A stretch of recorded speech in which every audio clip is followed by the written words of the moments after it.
Hello, my name is Paul Stevers, and I'm going to introduce you to some opportunities to combine complementary technologies to maximize climate impact and do so in a profitable and sustainable way. These opportunities have emerged due to advances in a wide range of technologies and have increased availability of climate finance. For the purposes of this presentation, carbon emissions reduction and removal of this carbon from outside air are both considered carbon mitigation measures. These business opportunities can be scaled globally. The world is getting warmer at an increasing rate. Shown next is a short video segment that illustrates how the warming trend is correlating with rising atmospheric CO2 levels, and that these levels are continuing to rise at an increasing rate. The world is getting warmer and at an increasing rate. A large reason for this is CO2 levels in the atmosphere. Since the beginning of the Industrial Revolution, they have risen at an unprecedented rate. Rising CO2 levels have been correlating closely with rising global temperatures since 1880. This graph shows rising CO2 levels on a shorter timescale as measured at the Mauna Loa Observatory in Hawaii. On an even shorter timescale, you can see average CO2 levels have continued to rise despite a global economic slowdown from the coronavirus pandemic, which is shown by the black line. The red line on this graph shows the seasonal variations. Why are these CO2 levels continuing to rise at an increasing rate? There are several factors contributing to this rising CO2 levels, but the main reason for this rise is that the total overall global energy demand appears to be increasing faster than the renewable energy generation growth rate. Therefore, carbon emissions need to be mitigated on a much larger scale than what has been occurring, in addition to expanding carbon emissions-free energy generating solutions as fast as possible. The world needs to implement carbon-related technologies or CarbonTech on a very large scale. Fortunately, there has been rapid progress in several complementary areas, including carbon capture by a range of technology communities. As well, captured CO2 can be utilized for a range of uses, including vertical farming, as well as being sequestered in the ground. Initially, CO2 captured from these power plants would be mostly sequestered in the ground. However, once there is a reliable source of low-cost CO2 available, this CO2 can be used for many other uses, including accelerating plant growth in indoor farms, strengthening concrete building materials, and production of carbonated beverages. There are several sequestration options for CO2 captured from power plants. This includes injecting CO2 into oil and gas fields, into balsamic formations, and into salt caverns. Here are 4 technology communities that have or are continuing to make considerable progress, but are largely operating independently of each other. This includes the direct air capture or DAC community, the CarbonTech community, the energy storage community, and finally the renewable energy community. The CarbonTech community includes a wide range of carbon-related technologies, including carbon capture, utilization, and storage. For the purposes of this presentation, we are not including DAC in the CarbonTech community. In addition, there are several industrial clusters around the world that have developed carbon capture and storage capabilities. As a result, progress can now be further accelerated by companies taking the initiative to develop projects in collaboration with the relevant technology communities and accessing available financing. This would result in a faster rate of development and scale-up of technologies to reduce carbon emissions. Shown next are some example technologies that have been developed and are being implemented by companies in these communities. The direct air capture or DAC community is growing quickly. Shown here are 4 DAC companies and their respective technologies. The first is Carbon Engineering's direct air capture solution, which captures carbon dioxide through a series of chemical reactions and returns the rest of the air to the environment. Then there is Climeworks' DAC technology, which has recently commissioned the world's largest DAC system in Iceland. Next is Global Thermostat's DAC Plus solution that can capture CO2 from both the outside air and a natural gas power plant. Lastly is TerraFixing's carbon capture solution, which has developed a process that works most efficiently in cold and dry climates. Shown here are examples of innovative technologies that have been developed and are being implemented by 3 different technology communities. The first is the Elm cycle by NetPower, which enables 100% capture of CO2 from power generated in a natural gas plant. The next is a large wind farm by Vestas Wind Systems that has been manufacturing and improving this technology for more than 50 years. Finally, here is an energy storage technology by Enervenue, which developed a low-cost version of a nickel hydrogen battery that has been used in space by NASA for more than 30 years. Enervenue indicates that it has a 30-year plus lifespan and can complete more than 30,000 full cycles without degradation or usage restrictions.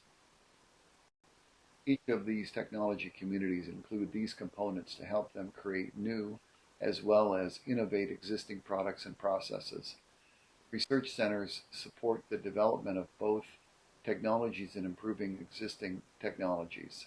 The business incubators and accelerators facilitate the creation of new and growth of existing companies. Some research centers include a business incubator in their facilities. As a technology community grows, the commercial segment can become very large. For example, the renewable energy community has become very substantial and now includes many manufacturers, constructors, operators, suppliers, and trade associations. In addition to companies initiating projects with the relevant technology communities, progress can be further accelerated by encouraging collaboration between these technology communities.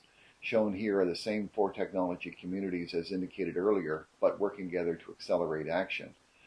By working together, many new projects, including ones in industrial clusters, can be developed and implemented to help accelerate a global scale-up of technologies to reduce carbon emissions.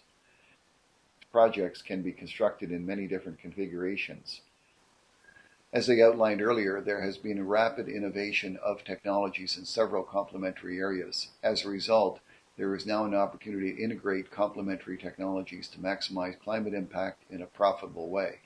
We were so encouraged by the large new opportunity that we launched a new company called Integrated Climate Tech, or iClimateTech for short. In the next 2 slides, I will show you 2 example technology integrations that will produce reliable energy and negative carbon emissions. This is the first example configuration. It is a combined power system that includes both natural gas power plant and renewable energy farms. The natural gas power plant runs the Allen cycle, which enables 100% carbon capture while it delivers power to the power management system. This power management system is also supplied with electricity from wind and solar farms. To help manage the power more effectively, this power management system includes energy storage to manage short-term power or peaks or shortfalls. If a substantial amount of power is reduced for a longer period of time, such as if there is no wind for a few days, the power management system reduces the power to the direct air capture system of carbon dioxide. In this way, the power management system can maximize reliability of the power to the electric grid. The carbon dioxide that is captured from the power plant or direct air capture system can be utilized in beneficial ways such as accelerating growth of food in a vertical farm or be sequestered in the ground. Shown here is a simplified schematic of an example integrated climate tech solution, which is to generate reliable power and low carbon fuel while creating negative carbon emissions. It includes a biomass fuel power plant, renewable energy farms, energy storage, and equipment to convert CO2 to renewable fuels. About half of the carbon from the biomass is converted to biochar that can be placed in soil to make it more productive.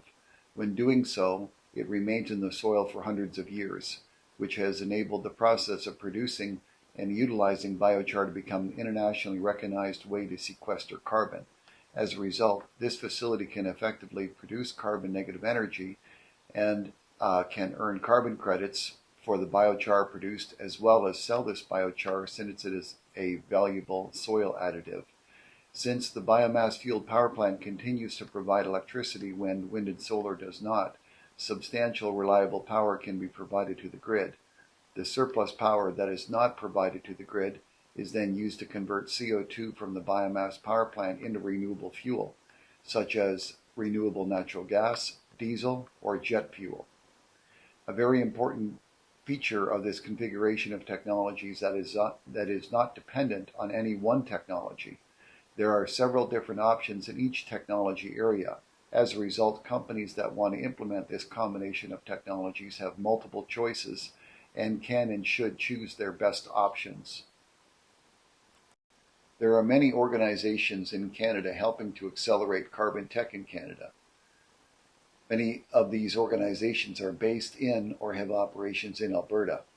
Shown on this slide are several examples of these organizations, including Carbon Management Canada, Alberta Innovates, and Foresight Canada.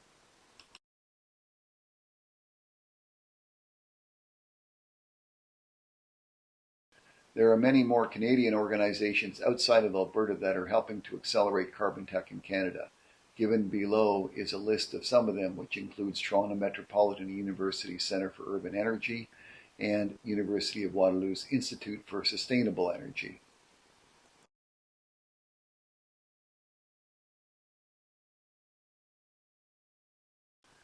There are a wide range of companies developing clean tech businesses in Canada. Many of them are participating in business accelerators. Shown here are some business accelerators that have helped or are helping these types of companies. These accelerators also provide links to information about these companies that they are helping or have helped. In addition, a notable competition for clean tech companies by the federal government is shown here as well. For the purpose of this presentation, clean tech includes a wide range of clean technologies, including CarbonTech. There is a growing number of billionaires investing in clean tech companies. The companies that deliver results after receiving investments from billionaires are likely to receive even more money to further accelerate their respective businesses from these same billionaires. Therefore, if you want to work for or partner with a company that is or soon will be growing quickly, it is useful to research companies that have received investments from these types of billionaires. Shown on this slide are some notable billionaires investing in these types of technology companies. These days, there are many sources of useful information about climate-related technologies. This includes dedicated climate solution platforms and video channels by YouTubers. For example, We Don't Have Time broadcasts online from major events such as the annual UN Climate Change Conference. Their recent event, which was hosted during the UN Climate Conference in Egypt, had over 50 million viewers. As well, very capable and motivated YouTubers such as David Borlas, who has the Just Have a Think channel, and Ricky Roy, who has the 2-Bit Da Vinci channel, feature in-depth coverage about many promising climate solutions on their own YouTube channels. To accelerate the development of a range of carbon capture technologies and enable a larger pool of people to become knowledgeable about these types of technologies, demonstration projects utilizing these types of technologies could be implemented in major CCUS clusters such as the Alberta Carbon Trunk Line in Alberta, the NetZero Teesside in the UK, or the Carbon Safe project in North Dakota. To view a more comprehensive list of these types of clusters around the world, you can view the Global Status of CCS 2020 report by the Global CCS Institute. As you can see from this map, there are many industrial CCUS clusters around the world. Each cluster contains a group of industrial facilities and includes infrastructure to transport captured CO2 so it can be stored in the ground. In some cases, the CO2 is stored locally. In other cases, it is transported to a different location where it is then stored. Most, if not all, industrial clusters welcome new participants to utilize the CO2 infrastructure. Therefore, industrial clusters can be good locations to build a facility that includes direct air capture technology. There are many organizations around the world working on CCUS issues, including technology development. This includes the Global CCS Institute, the IEA Greenhouse Gas R&D Program, and the National Carbon Capture Center in the US. As a result, there are many specialists who can be invited to help develop and evaluate demonstration projects located in CCUS clusters that could combine industrial capture technologies with direct air capture technologies and renewable energy farms as outlined earlier. This approach could help accelerate the development and scale-up of these technologies around the world. The Canadian Resource Innovation Network, or CRIN, has recently created a very comprehensive map about Canada's oil and gas innovation ecosystem, which includes a considerable amount of CarbonTech.